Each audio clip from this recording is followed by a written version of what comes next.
Welcome to Clue Trail, the path through history's darkest crimes and strangest mysteries. Today, we're exploring the story of a network of jewel thieves known as the Pink Panthers. Their robberies stretched across Europe, the Middle East, and Asia, targeting airports, luxury boutiques, and even private banks.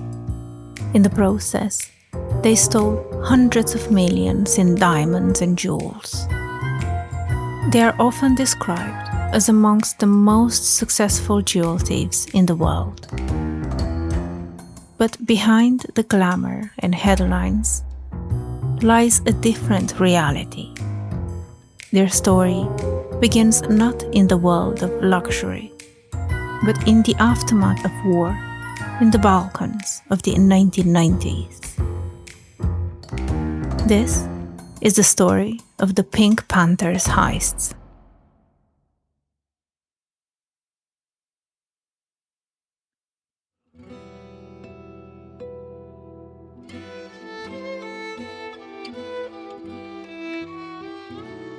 The Balkans in the 1990s were a region in turmoil. In the former Yugoslavia, wars tore through cities and villages, leaving devastation and displacement on a massive scale. But this unrest wasn't confined to Yugoslavia alone. Across the wider Balkans, in Albania, Bulgaria, Romania, and beyond, the collapse of communism, fragile new democracies, and failing economies created instability that touched nearly every household. And for the young men caught in this upheaval, the experience was defining. Many fought in the Yugoslav wars, where they learned to move quickly, to trust only those beside them, and to survive in a world where violence often had the final say. When the wars ended, peace brought little relief. With factories shut and economies in free fall, thousands were left adrift, and poverty and corruption created the perfect ground for organized crime. So criminal clans began to emerge. Montenegro, particularly the coastal town of Kotor, became home of two rival clans, the Kavachi clan and the Scagliari clan. Both dealt in drug trafficking, cigarette smuggling, and arms trading. Over time, their influence spread beyond Montenegro's borders, stretching deep into Western Europe. In Serbia, the infamous Zemun clan rose to power, and figures like Dusan Spasojevic, Mile Lukovic, and the feared enforcer Sretko the Beast Kalinic built empires on smuggling routes, political connections, and ruthless violence. And in Belgrade, what began as football hooliganism among the partisan supporters escalated quickly. The group known as the Principi, led by Veliko Belovic and Marko Milićović, evolved from stadium fights into kidnappings, extortion, and murder. These networks were difficult to penetrate. Many of their members had fought side by side or grown up in the same tough streets. They trusted each other, kept silent under pressure, and carried the kind of discipline that police forces often underestimated. By the late 1990s, these clans and networks were already stretching across Europe.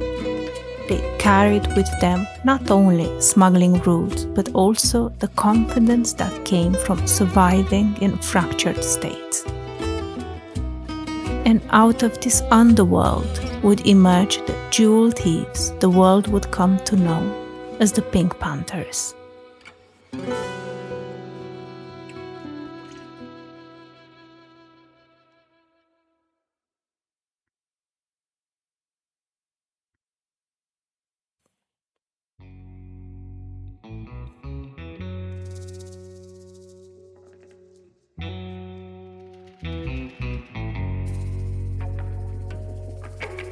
It was the morning of 19th of May 2003. On New Bond Street in Mayfair, life moved as usual. This was London's luxury mile with chauffeurs waiting at the curb, shoppers stepping in and out of boutiques, the air of quiet wealth unmistakable. And at the heart of it stood Graff Diamonds, among the most exclusive jewelers in the world. A place where royalty, celebrities and collectors came to buy what few others could even dream of. Its windows shimmered with rare diamonds and precious gems. Inside, staff were used to the rhythm of high society. Tourists, business figures, and even royalty came through the doors. At first, nothing seemed unusual when two men walked in. They were well-dressed, confident, the sort of customers who belonged there. But in a moment, the scene turned. Out of nowhere, the men pulled out handguns and started ordering people around. One staff member later described the moment as surreal. We thought we were about to die. It felt unreal, like a movie. The robbers moved quickly and precise. They went straight for the most valuable cases, filling bags with pieces worth a fortune. They took 47 items in total, diamonds, watches and jewellery worth nearly £23 million. And amongst them was a rare blue diamond ring, one of Graff's showcase gems. The entire ordeal lasted less than 3 minutes before the men were gone. No shots were fired and no one was injured, just pure shock. When Scotland Yard began investigating, it was clear this was no ordinary robbery. The precision, the speed, the discipline, the thieves were in and out in under 3 minutes. It suggested training, organization, and planning well beyond the typical armed robbery. So, Scotland Yard reached out to Interpol. Soon after, investigators traced the suspects back to Balkan crime groups forged in the conflicts of the 1990s. But despite international cooperation, much of the Graff's loot vanished into the shadows, most likely recut, resold, and scattered across black markets where its origins could never be traced. However, not all was lost. Weeks later, as police continued hunting the suspects, they made an unusual discovery. Inside a London flat linked to the robbers, detectives opened a bathroom cabinet. There, hidden in a jar of face cream, was the missing blue diamond ring. It was a detail so strange that it transformed the whole story in the eyes of the public. Journalists pounced on the reference to the 1963 comedy The Pink Panther, where a diamond was concealed in exactly the same way. From that moment, the gang had a name: the Pink Panthers.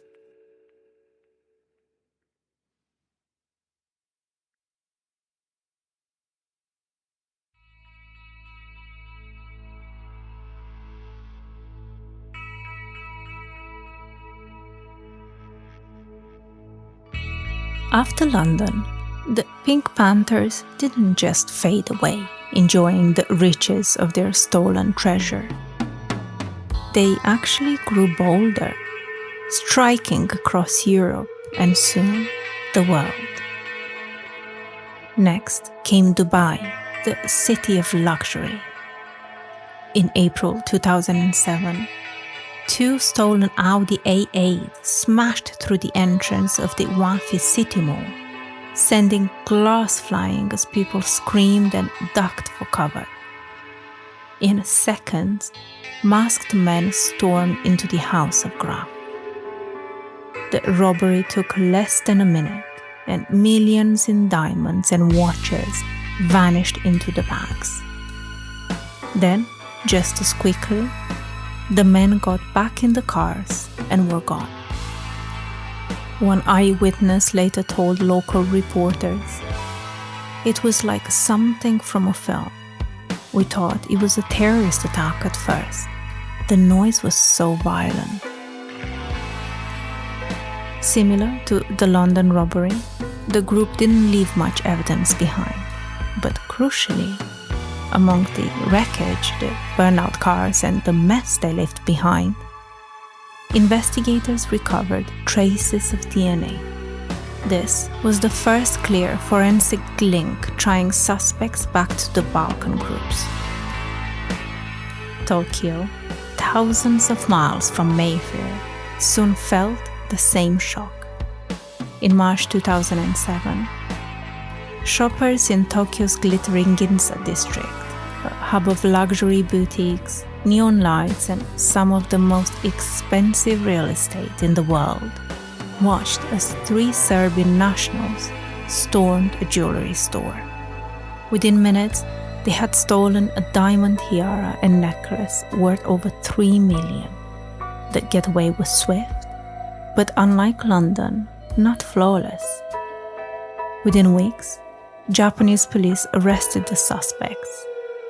This was one of the rare Panther cases where the perpetrators were caught, though it remains unclear how much of the jewellery was ever recovered.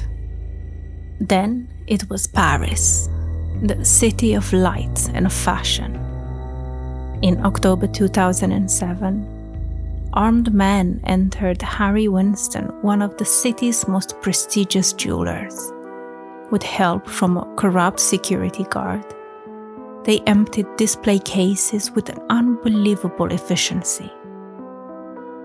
But the real shock came the following year, in December 2008, when 3 men in wigs, makeup, and heels strolled casually into Harry Winston again.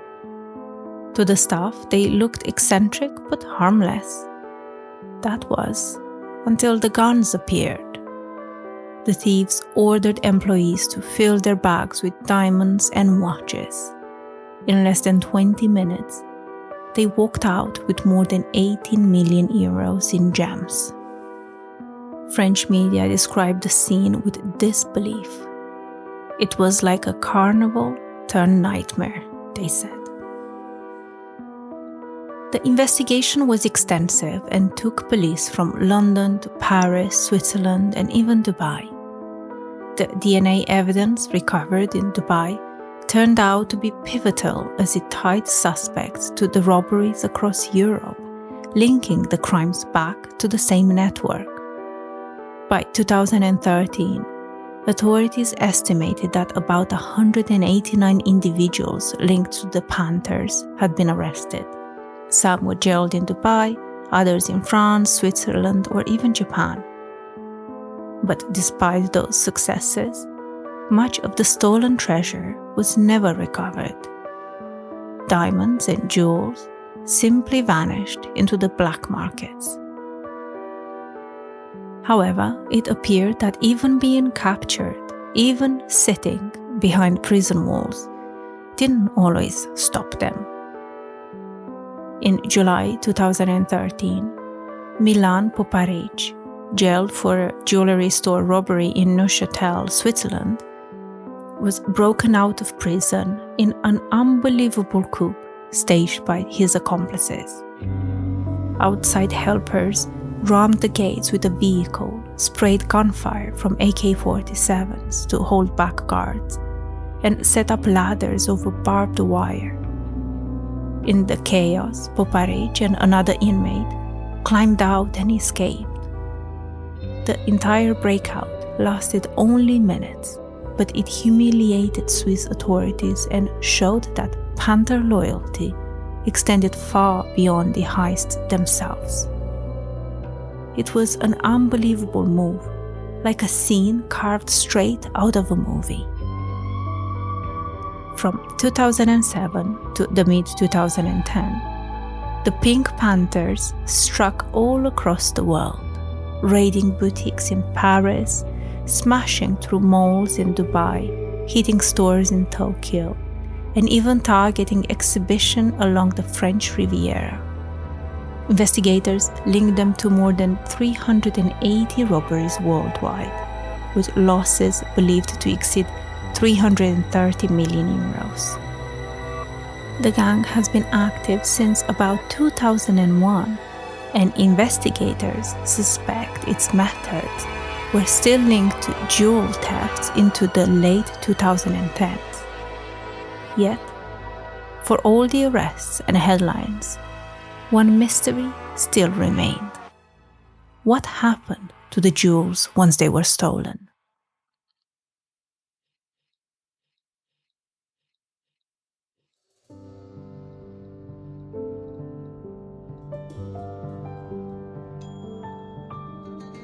For investigators, despite the spectacle of heists across the globe, one question lingered. What happened to the jewels once they were stolen? By 2013, years after the headline robberies across Europe, only a small portion of the treasure had ever resurfaced. Most commonly, stolen stones were recut to eliminate unique identifiers, then moved through a chain of middlemen or fences, operating out of places like Antwerp, Dubai, or Hong Kong. Poor customs oversight and sometimes corruption made tracing almost impossible. In many cases, police forces recovered nothing more than scattered pieces, a few watches, partial sets, or jewellery already dismantled. And yet, even those scattered pieces proved valuable. DNA left in Dubai, recovered watches from Lausanne, and occasional traceable markings gave authorities the links they needed to build cases against suspects across Europe and beyond. And even if the jewels themselves disappeared without a trace, the investigation wasn't over.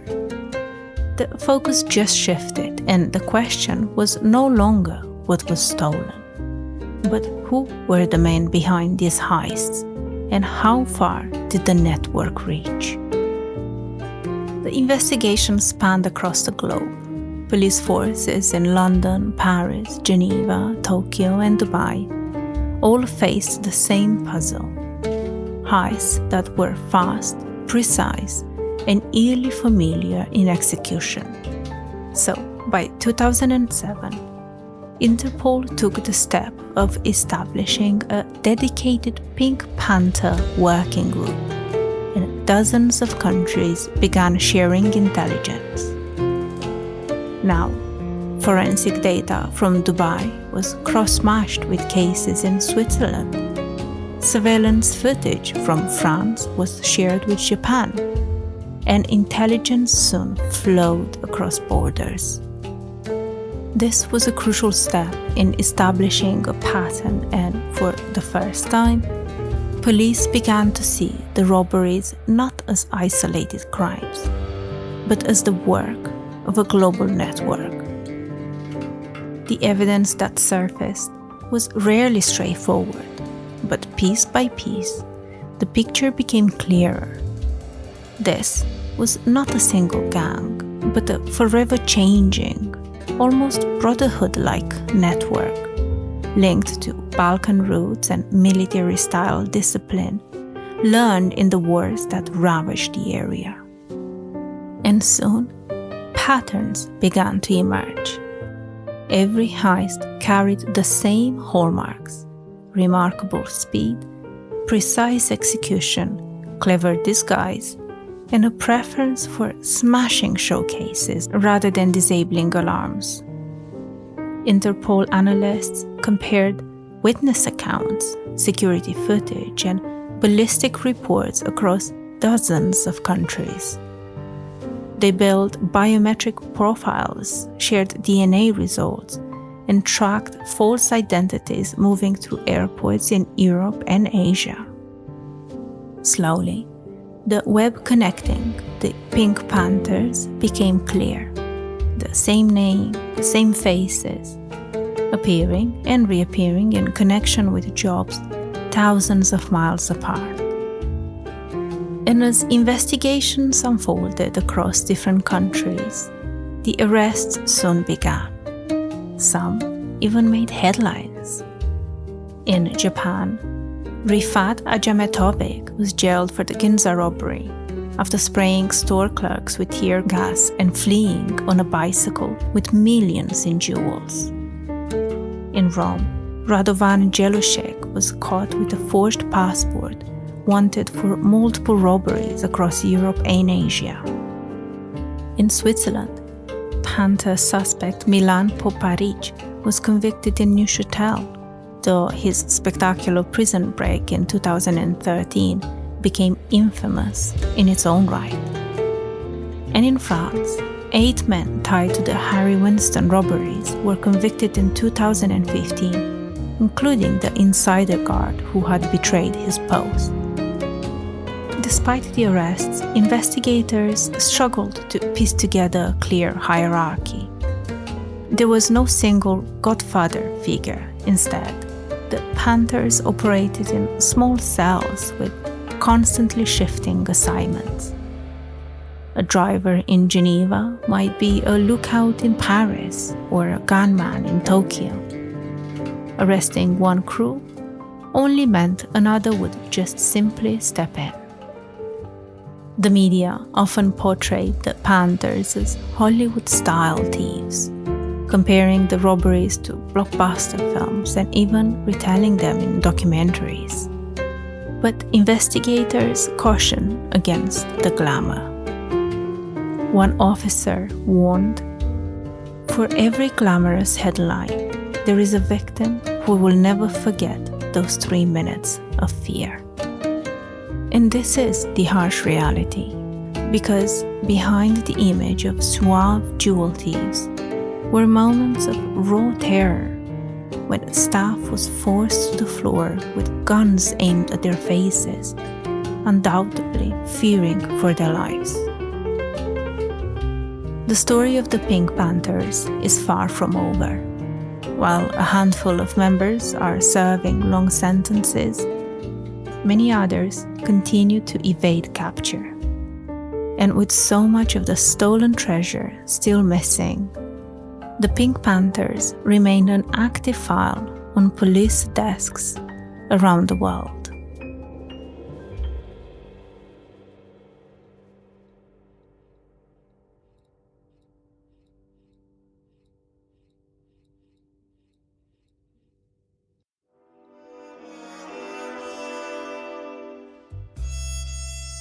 That brings us to the end of this episode of Clue Trail. The story of the Pink Panthers shows how crime can live in two worlds, one recorded in police files and another kept alive in headlines and pop culture.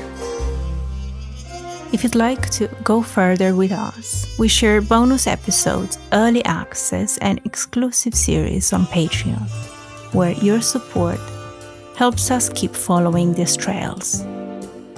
You can also find Clue Trail on Instagram and TikTok, where we post updates and more ways to be part of the conversation.